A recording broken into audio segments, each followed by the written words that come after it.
Hi guys, good evening all of you.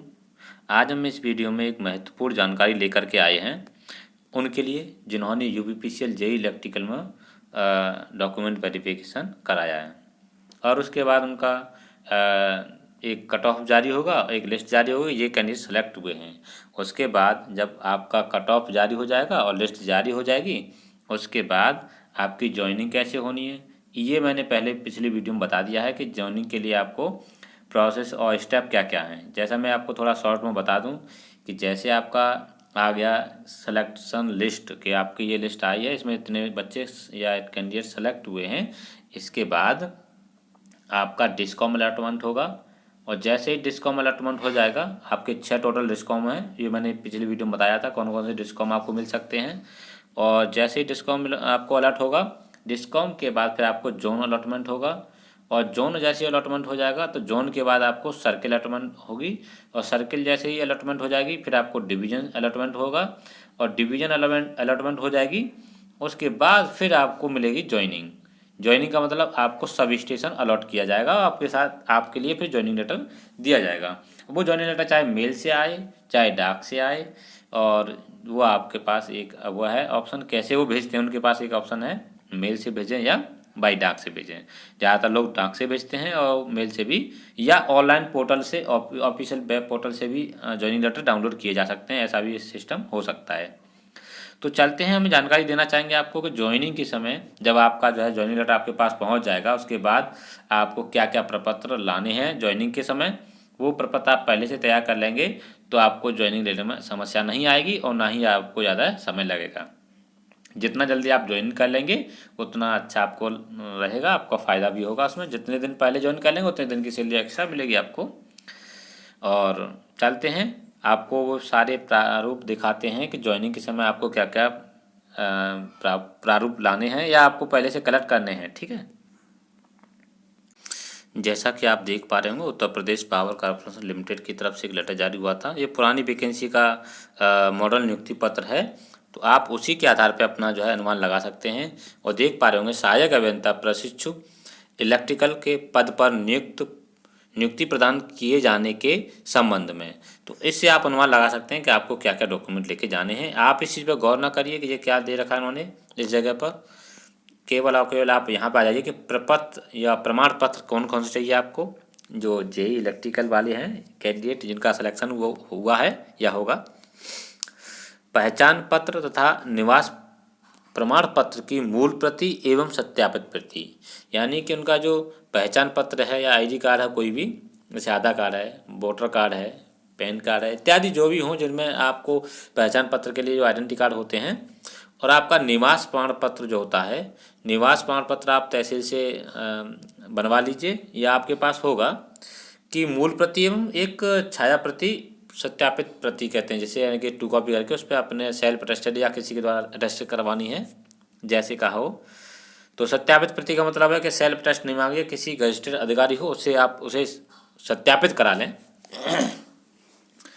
तो आपको ये बिंदु समझ में आ गया होगा कि आईडी प्रूफ और एक निवास प्रमाण पत्र दोनों की एक तो ओरिजिनल कॉपी हो जाएगी और एक एक कॉपी हो जाएगी जीरोक्स कॉपी, जिसे आप अटैच करवा लीजिए किसी अधिकारी से। अच्छा, अंतिम विद्यालय अथवा विश्वविद्यालय जहां आपने शिक्षा ग्रहण की हो, यानी कि अंतिम शिक्षा आपने कहाँ ग्रहण की है, वहाँ के प्रधानाचार्य या प्राचार्य अथवा अधिष्ठाता से प्राप्त अच्छे चाल चलन एवं चरित्र का प्रमाण पत्र, मूल प्रमाण पत्र बनवाना है। ये लेके आना है आपको, यानी कि आप जहाँ भी पढ़े हैं वहाँ से अपना करेक्टर सर्टिफिकेट बनवा लीजिए, उसकी मूल प्रति आपको लाना है इसमें। और तीसरा बिंदु दिया गया है, 2 उत्तरदायी व्यक्तियों, राजपत्रित अधिकारी हों जो आपके संबंधी नहीं हों, से प्राप्त चरित्र प्रमाण पत्र जरूर बनवा लें। जैसे मान लीजिए कोई भी आपको जो है आपसे कोई रिलेशन नहीं होना चाहिए उनका, जैसे कहा ना जो आपके संबंधी न हो, ऐसे राजपत्रित अधिकारी, उनसे आप चरित्र प्रमाण पत्र बनवाएंगे। 2 राजपत्रित अधिकारी होने चाहिए, दोनों से अलग अलग 2 आपको चरित्र प्रमाण पत्र बनवाने हैं। जैसे आपका तीन आपके टोटल चरित्र प्रमाण पत्र लगेंगे। एक तो लगेगा आपको शिक्षा, जहाँ लास्ट में आपने लिया, जिस संस्था से अंतिम शिक्षा ली है वहाँ से आपको एक करेक्टर सर्टिफिकेट बनवाना है, और दो और बनवाने हैं अलग अलग राजपत्रित अधिकारी द्वारा जो आपके रिलेशन से न हो। तो आपके ये समझ में आ गया होगा। और उन्होंने क्या कहा है, दोनों आपसे भली भांति परिचित भी हों। ये ऐसा नहीं है कि वो आपको जानते ना हों, आपके पर रिलेशन से नहीं होना चाहिए लेकिन आपको जानते जरूर हों। ऐसे आपके रजिस्टर्ड अधिकारी हों, राजपत्रित अधिकारी हों, उनसे आपको बनवाना है। ठीक है, भली बात परिचित हों एवं आपके विश्वविद्यालय, विद्यालय अथवा स्कूल से संबंधित भी न हो। यानी कि जो राजपत्रित अधिकारी हैं आपके ये वाले, वो ना तो आपके विश्वविद्यालय या विद्यालय या स्कूल से संबंधित नहीं होने चाहिए, केवल आपको जानते हों, इतना होना चाहिए। ठीक है, ऐसे राजपत्रित अधिकारी से आप सर्टिफिकेट बनवा के लाएंगे करेक्टर वाला। ठीक है, और अगला ऑप्शन दिया गया आपको, आपकी शैक्षिक योग्यताओं के सत्यापन हेतु प्रमाण पत्रों की मूल एवं प्रमाणित प्रतिलिपि। अब आपके जो एजुकेशन के डॉक्यूमेंट हैं उसमें क्या क्या आता है, जैसे आपका 10th क्लास का है, 12th का है या ग्रेजुएशन का है। आपके पास ग्रेजुएशन है या नहीं, जो जो आपके पास अवेलेबल हों उन सब की एक प्रति, जैसे डिप्लोमा किया है तो डिप्लोमा की, और जो भी आपका डिप्लोमा रहा हो, आपके अन्य एजुकेशन डॉक्यूमेंट एमएससी या एमए या अन्य आपके पास जो भी हों, बीटेक वगैरह के हों या अन्य किसी के, वो सारे डॉक्यूमेंट की मूल प्रति आपको लेके आनी है और उनकी जीरोक्स करा लीजिए और उनकी प्रमाणित प्रतियां यानी कि कहते हैं उन्हें अटेस्ट करवा लीजिए किसी जो रजिस्टर्ड अधिकारी, राजपत्रित अधिकारी जो होते हैं उनसे, उनको सत्यापित करा लेंगे आप। अच्छा, तो आपको अपने टोटल एजुकेशन के जो डॉक्यूमेंट हैं वो तो मूल प्रति में लाने ही लाने हैं, उसके अलावा 2 से 3 प्रति आप अपने पास जीरोक्स में रखिए और 2 कॉपी अटेस्ट करवा लीजिए। और इसके बाद अगली जानकारी आपके लिए, वर्तमान सेवा योजक से प्राप्त, यानी आप कहीं कार्य कर रहे हैं, शासकीय हों चाहे अर्धशासकीय हों, यदि सार्वजनिक उपक्रम में कहीं कार्यरत हैं या प्रशिक्षण प्राप्त कर रहे हैं, तो वहाँ से आप अपना कार्य मुक्ति पत्र अवश्य ले लें। बिना कार्य मुक्ति पत्र के आपको ज्वाइनिंग नहीं मिलेगी। तो ये तो आपको बनवाना पड़ेगा अगर कहीं काम कर रहे हैं तो। यदि नहीं काम कर रहे हैं या कहीं सेवा योजना नहीं है तो कोई दिक्कत की बात नहीं, तो फिर आप पे ये अप्लीकेबल नहीं होगा। अगला स्टेप है आपका जो महत्वपूर्ण है, मंडलीय चिकित्सा परिषद से प्राप्त स्वास्थ्य उपयुक्तता प्रमाण पत्र, यानी कि जो आपके सीएमओ होते हैं उससे आपको, जो मंडलीय चिकित्सा परिषद होते हैं इनसे आपको अपना फिटनेस सर्टिफिकेट बनवाना है, वो आपको मूल रूप में लेके आना है। अगला स्टेप आपके लिए, सक्षम अधिकारी द्वारा निर्धारित प्रपत्र पर प्रदत्त जाति प्रमाण पत्र।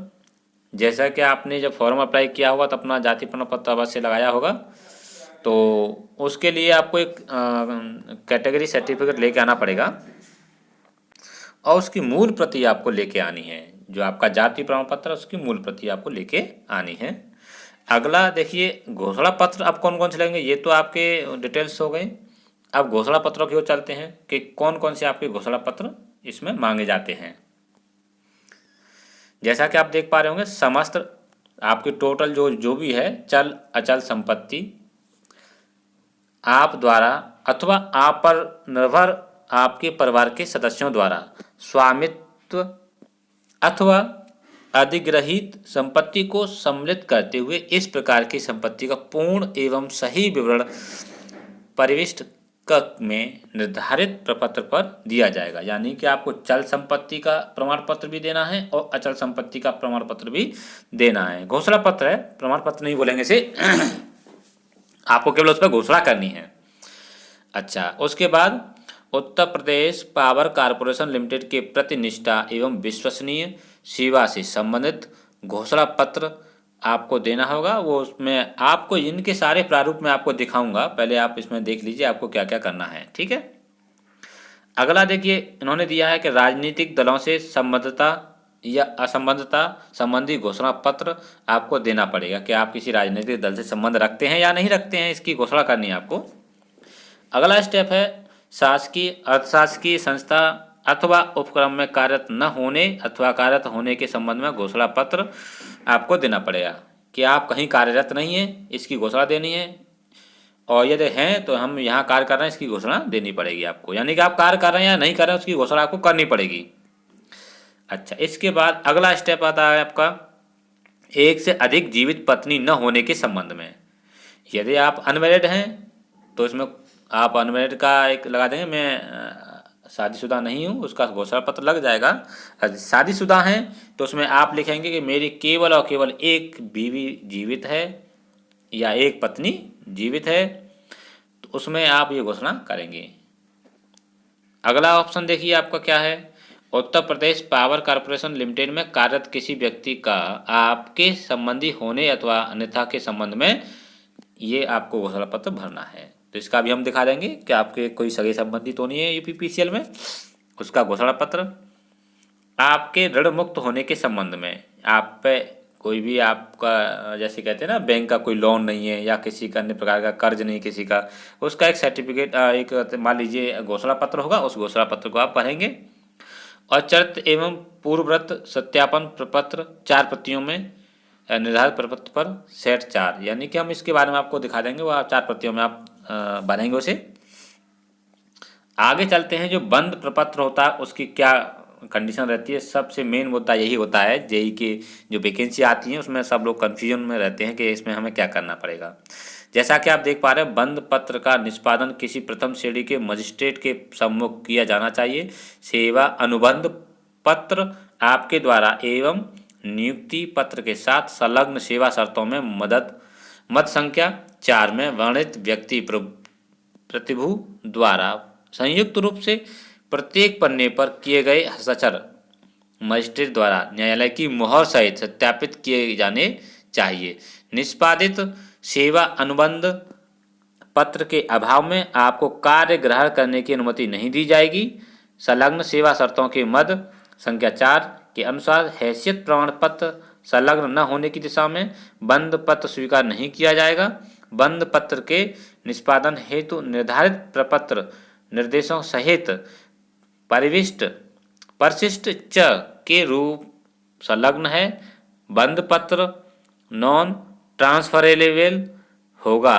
वह किसी अन्य संस्था विभाग में दिए गए बंद पत्र के आधार पर उपरोक्त बंद पत्र की शर्तों में कोई परिवर्तन नहीं किया जाएगा।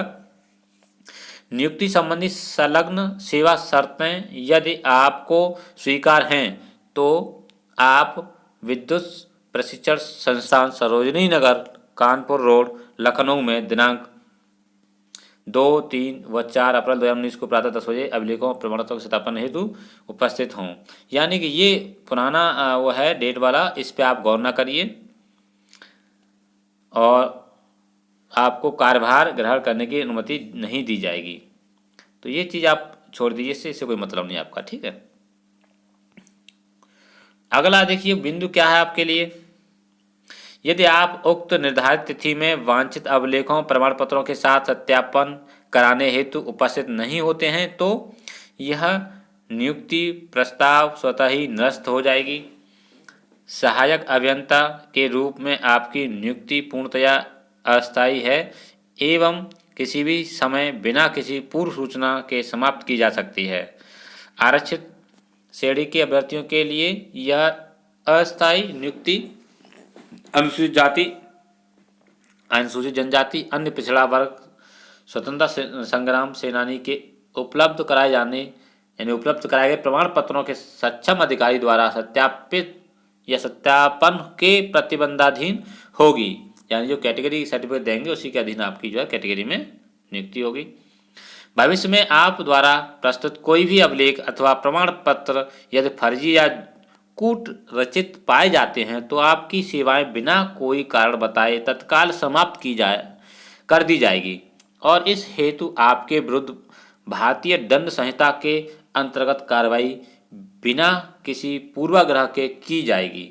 आप अपने आप में आश्वस्त हो जाइए कि आप जो भी प्रमाण पत्र दे रहे हैं वो फर्जी नहीं होना चाहिए। तो ये था आपका यहाँ तक।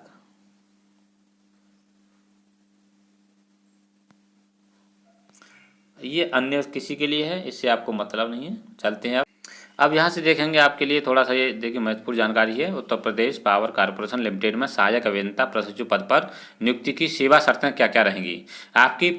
देखिए प्रशिक्षण की क्या इन्होंने दिया है, आपकी प्रशिक्षण अवधि 12 माह की होगी। प्रशिक्षण सफलतापूर्वक पूर्ण करने पर कॉर्पोरेशन आपको सहायक अभियंता पद पर संवर्ग में नियुक्ति हेतु आपकी पद हेतु उपयुक्तता के प्रतिबंध के साथ विचार करेगा। प्रशिक्षण की समान अवधि 12 माह की होगी, परंतु कॉर्पोरेशन को प्रशिक्षण अवधि कम करने अथवा बढ़ाने जैसा कि उचित समझा जाए का अधिकार होगा। यदि प्रशिक्षण कॉर्पोरेशन की संतुष्टि के अनुरूप पूर्ण किया जाता है एवं आपकी सहायक अभियंता के पद में नियुक्ति प्रशिक्षण की अवधि की तारतम्यता में की जाती है, प्रशिक्षण अवधि की गणना सहायक अभियंता के वेतन वृद्धि हेतु की जाएगी। आगे देखिए क्या कहा इन्होंने, प्रशिक्षण अवधि में आपका कार्यकलाप विभिन्न परीक्षाओं द्वारा मूल्यांकित किया जाएगा। यदि आप 3 निरंतर परीक्षाओं में अनुत्तीर्ण रहते हैं तो आपकी सहायक अभियंता के रूप में नियुक्ति तत्काल समाप्त कर दी जाएगी। आपको 3 मौके दिए जाएंगे। देखिए उन्होंने कहा भी है निरंतर 3 परीक्षाओं में अनुत्तीर्ण रहते हैं तब आपको निरस्त की जाएगी आपकी नियुक्ति। लेकिन ऐसा होगा नहीं, आप टेंशन ना लीजिए किसी प्रकार से, बस आप अपनी ईमानदारी से काम करिए और अपना प्रशिक्षण सही तरीके से लेते रहिए। अब देखिए आपकी कार्यदक्षता असंतोषजनक होने पर आपकी प्रशिक्षण अवधि बढ़ाए जाने अथवा नियुक्ति समाप्त करने के संबंध में सक्षम प्राधिकारी का निर्णय अंतिम एवं बाध्यकारी होगा। अगला स्टेप देखिए परिलब्धियां। प्रशिक्षण अवधि में आपको 7वें वेतन आयोग के अंतर्गत वेतन लेवल 10 में न्यूनतम वेतन 56 या 100 अनुमान्य होगा। ये वेतन संबंधी आपकी नोटिफिकेशन में दिया होगा कि आप किस लेवल में जाएंगे और कितना वेतन मिलेगा, वहाँ आप देख लेंगे, ये पुराना वो है। कारपोरेशन में सिविलीकरण ये भी दिया गया है, इसे आप देखिए। प्रशिक्षण पूर्ण करने के उपरांत सहायक अभियंता के पद पर नियमित संवर्ग में नियुक्ति हेतु आपकी उपयुक्तता निर्धारित करने के लिए आपको निर्धारित अंतिम परीक्षा उत्तीर्ण करना आवश्यक होगा। यदि आप उपरोक्त अंतिम परीक्षा में अनुत्तीर्ण हो जाते हैं तो आपका प्रशिक्षण अधिकतम 2 वर्षों की अवधि तक बढ़ाया जा सकता है, जो कि आपके प्रशिक्षण के प्रथम दिवस से आकलित किया जाएगा एवं बढ़े हुए प्रशिक्षण की अवधि में आपको एक अवसर पुनः परीक्षा उत्तीर्ण करने हेतु प्रदान किया जाएगा। परंतु आप यदि द्वितीय परीक्षा में भी अनुत्तीर्ण हो जाते हैं अथवा किसी कारणवश द्वितीय परीक्षा में उपस्थित नहीं हो पाते हैं, अनुपस्थित रहते हैं, तो आपकी नियुक्ति तत्काल समाप्त कर दी जाएगी। यानी आपका जो है 2 साल का टोटल समय मिलेगा। पहला साल मिलेगा, उसमें आप प्रशिक्षण में उत्तीर्ण हो जाते हैं तो दूसरा साल का कोई मतलब नहीं। यदि पहले साल में आप फेल हो जाते हैं फिर आपको दूसरा साल मिलेगा प्रशिक्षण के लिए, उसमें भी आप फेल हो जाते हैं तब आपकी नियुक्ति समाप्त की जाएगी या की जा सकती है। पर ऐसा होता नहीं है, आप ऐसे ये लिखित में दिए होते हैं लेकिन धरातल पे आपको कुछ देखने को नहीं मिलेगा, बस आपका प्रशिक्षण भी हो जाएगा और कुछ नहीं होगा। इस नियुक्ति हेतु आप एवं आपके प्रतिभू जो प्रचुर साधनों से युक्त हों, आपके पिता अथवा निकट संबंधी भी हो सकते हैं, को 100 रुपये मूल्य के नॉन जुडिशियल स्टैम्प पेपर पर प्रशिक्षण पूर्ण करने एवं प्रशिक्षण सफलतापूर्वक पूर्ण करने के उपरांत न्यूनतम 3 वर्षों तक कॉर्पोरेशन की सेवा में रहने का सेवा अनुबंध पत्र निष्पादित करना होगा। प्रशिक्षण अवधि में अथवा प्रशिक्षण पूर्ण के उपरांत 3 वर्षों की सेवा अवधि में कॉर्पोरेशन की सेवा छोड़ने, यानी कि मैं आपको साफ साफ बता दूं, एक 100 रुपये का स्टैम्प पेपर होगा जिसपे आपको ये अपना एक एफिडेविट टाइप पे बनवाना होगा। इसमें घोषणा करनी होगी कि मैं, जैसे आपने कहा ना, जब प्रशिक्षण अवधि में अथवा प्रशिक्षण के पूर्ण उपरांत 3 वर्षों की सेवा अवधि में कॉर्पोरेशन को नहीं छोड़ूंगा, इस चीज़ की आपको घोषणा करनी है। यह छोड़ते हैं तो उसके लिए उन्होंने दंड रखा है। देखिए महत्वपूर्ण बिंदु है, इसे अच्छे से देख लीजिए, ये वाला बिंदु महत्वपूर्ण है आपके लिए कि आप विभाग में 3 साल से पहले विभाग को छोड़ते हैं तो आपको दंड के रूप में इतने रुपये जमा करने होंगे। कितने हैं? 2 लाख रुपये हैं और जीएसटी भी लागू होगी। तो ऐसा आप 3 साल से पहले न छोड़ें, आप 3 साल तक सेवा करें। अगर आपको लग रहा है कहीं और तैयारी करनी है, तो मैंने पिछली वीडियो जो बनाई थी उसमें आपको बताया था 6 डिस्कॉम होते हैं यूपीपीसीएल में, और इसमें एक जो होता है यूपीपीटीसीएल, Uttar Pradesh power transmission corporation limited, इसमें अगर डिस्कॉम में कोई जाता है तो उसकी ज़्यादा चांसेस रहते हैं कि वो जल्दी जॉब छोड़ सकता है। अब रीज़न क्या छोड़ने का, कि वहाँ उसको इतना समय अच्छा मिल जाता है कि अन्य परीक्षा की वो तैयारी करना चाहे तो आसान तरीके से कर सकता है। यूपी पीटीसीएल में इतना समय मिल जाता है कि वो अन्य किसी अच्छे लेवल की तैयारी करना चाहे तो कर सकता है। उस कंडीशन में वो जो है अन्य परीक्षा को उत्तीर्ण कर लेते हैं, सिलेक्शन हो जाता है, वो छोड़ के जाते हैं, तो उनके लिए कोई बड़ी बात नहीं है। जब अच्छी जॉब पे जाएंगे तो 2 लाख रुपए यहाँ पर आप दंड के रूप में दे सकते हैं, कोई दिक्कत नहीं तो 3 साल ऐसे निकल जाती हैं प्रशिक्षण में ही और सीखने में ही। तो ये आप मान के चलिए, ये धनराशि आपको देनी पड़ेगी अगर 3 साल से पहले छोड़ते हैं तो, और कोई इसमें ऐसी खास चीज़ नहीं है आपके लिए। और ये कुछ दिशा निर्देश दिए गए हैं, आप इन्हें पढ़ लीजिए या स्क्रीनशॉट लेके पढ़ लीजिए, क्योंकि वीडियो बहुत लंबा हो जाएगा। देखिए ये भी आपके कुछ निर्देश हैं 100 रुपये के स्टाम्प पेपर पर आपको क्या करना है, ये आप स्क्रीनशॉट ले लीजिए, अपने आप से पढ़ लीजिए, क्योंकि वीडियो बहुत बड़ा होता जा रहा है। मैं थोड़ा आपको बारीकी से बताना चाह रहा था, लेकिन वीडियो बड़ा होने के कारण मैं आपको बताऊँ, आप अपने आप से पढ़ लीजिए, बस आपको स्क्रीनशॉट ले लीजिए इसका, और इसका पीडीएफ का लिंक भी मैं डिस्क्रिप्शन में दे दूंगा। अब आते हैं घोषणा पत्रों पर। देखिए जैसा कि आप देख रहे हैं, ये आपका चल अचल संपत्ति संबंधी घोषणा पत्र कैसे देने हैं। तो ये अचल संपत्ति नहीं है, उसके लिए घोषणा पत्र ये वाला हो जाएगा, ठीक है। और अगर मान लीजिए उनके पास अचल संपत्ति है तो उसके लिए घोषणा पत्र ये वाला हो जाएगा। इसमें आप फॉर्मेट में इसमें भर देंगे। इसका पीडीएफ का लिंक मैं दे दूंगा आपको, जहां से आप इसे पूरी पीडीएफ को डाउनलोड कर लेंगे और यहीं से आपको सारी चीज़ मिल जाएंगी। और ये देखो जमा पूंजी से संबंधित है, और देखिए उनके लिए जो हिस्से के स्वामी स्वामिनी हैं या किसी अन्य जमा पूंजी, उसके लिए है। टोटल घोषणा पत्र जमा पूंजी संबंधित देखिए हैं इसमें चल संपत्ति वाला, वो अचल का था, अब ये चल संपत्ति नहीं है तो उसके लिए ये, और चल संपत्ति है तो उसके लिए नीचे दिया गया है घोषणा पत्र। ऐसे इन्हें आप भर लेंगे, क्योंकि ये आपको वहाँ जमा करने पड़ेंगे जो नियुक्ति होगी आपकी। और निष्ठा शपथ पत्र ये भी आपको भरना पड़ेगा। ये सारे प्रपत्र आपको भरने हैं। इसमें जितने भी आपको फॉर्मेट दिए गए हैं, आप पे जो एप्लीकेबल हो उसे आप पूरा भरेंगे। घोषणा पत्र ये भी भरा जाएगा आपका। देखिए ये भी आपका भरना है घोषणा पत्र पूरा, जितने भी दिए गए वो सब आपके लिए हैं, ये सब भरना आपको। 100 रुपये के स्टाम्प पेपर पर निष्पादित होना चाहिए बंद पत्र के रूप में। ये वाला देखो कैसे टाइप करना है, अभियंता द्वारा 100 रुपये के स्टाम्प पेपर पर निष्पादित होना चाहिए, ये बंद पत्र है। इसमें देखिए आप क्या नोट करेंगे, सब चीज़ दिया गया उन्होंने ये। और जाति प्रमाण पत्र तो आपके पास होगा ही, उसका फॉर्मेट की आवश्यकता नहीं है आपको, इससे भी कोई मतलब नहीं। जाति प्रमाण पत्र ये, घोषणा पत्र ये वाला आपको भरना पड़ेगा।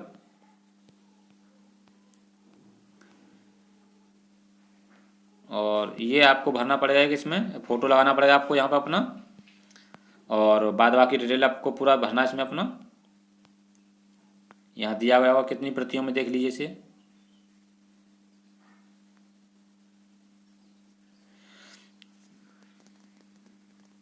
जैसा कि आप देख पा रहे हैं, अपने स्तर से कुल 4 सेटों में पूर्ण भरा जाना चाहिए। अपने स्तर से 4 सेटों में से भरेंगे इस पर फॉर्मेट को।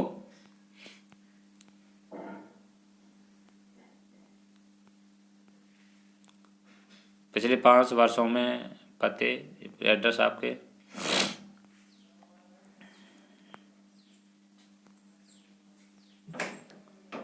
इसमें आप देख रहे हैं। बस ये हो गया आपका पूरा फिनिश हो गया। यहाँ पर इतना ही है इसमें। इसका पीडीएफ का लिंक मैं दे दूंगा डिस्क्रिप्शन में, आप वहाँ से इसे डाउनलोड करके अच्छे से अध्ययन कर सकते हैं इस चीज़ का कि आपको प्री प्लानिंग क्या करनी है।